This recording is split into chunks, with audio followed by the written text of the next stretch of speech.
very interesting. When you watch Mike, you're looking at a 57-year-old man attack that bag with a ferocity that you don't see normally in a 27-year-old man. And I can't help but wonder, who has the faster hands between him and Jake Paul? Now, unfortunately, I could not find anything with Jake Paul hitting a heavy bag. So we're looking at two different pieces of equipment, but this still kind of gives you a gauge on what type of hand speed Jake has.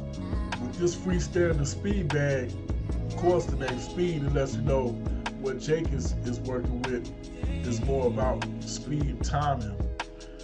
But even with that being said, even when Mike Tyson hit the heavy bag, you can already see Mike's hand speed is just as fast, if not faster, than Jake's. But the interesting thing, ironically enough, what we're watching Jake use is something that's going to be very important in the fight with Mike Tyson, because let's say Mike does have faster hands, Jake is going to have to be able to time Mike. He's going to have to be able to time Mike coming in, and he's going to have to deal with Mike bobbing and weaving. So this is actually something that Jake probably would have to use training for Mike anyway.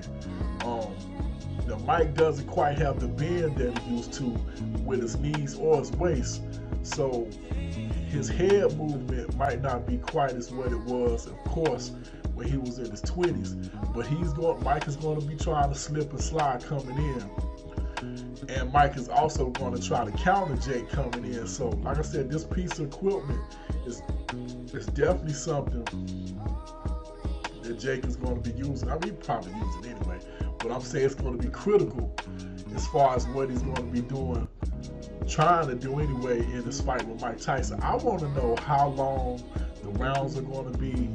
I want to know, is it going to be an exhibition? Is it going to be an actual professional sanctioned fight? Is it going to be headgear? What size gloves they're going to have on? What size of the ring? How much padding is going to be on it? I mean, all of this will play its part, especially when you're talking about a 57-year-old man. All of that will play its part. But right now, the point of me doing this video, sorry about that, cops bypass or ambulance, whatever. The point that I wanted to do with this video was to compare the hand speed. But like I said, it's kind of hard to do that with two different pieces of equipment. But I'm starting to get more interested in this fight. The more I think about it, the more I talk about it. Yes, it's a 31-year age gap. I get that. Yes, you're talking about an old man versus a young man. Boxing is a young man's sport. But as people keep saying, Mike Tyson isn't the average 57-year-old man. But we're going to have to see.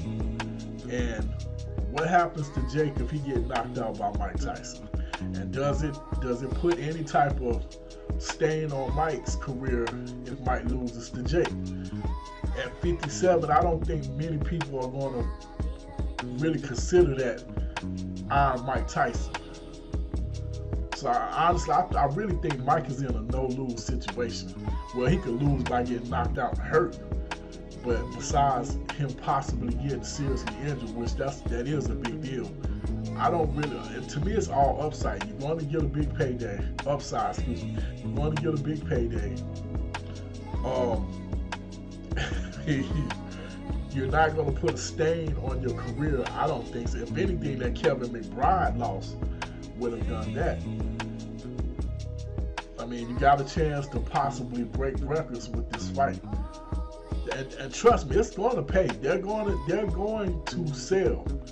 Mike and Roy Jones, I think, did over 1 million buys with that Triller fight. As a matter of fact, Jake was on that card fighting Nate Robinson, if I'm not mistaken. So they're going to do numbers. It's just a matter of how much.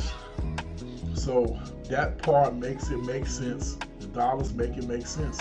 So this fight is going to happen.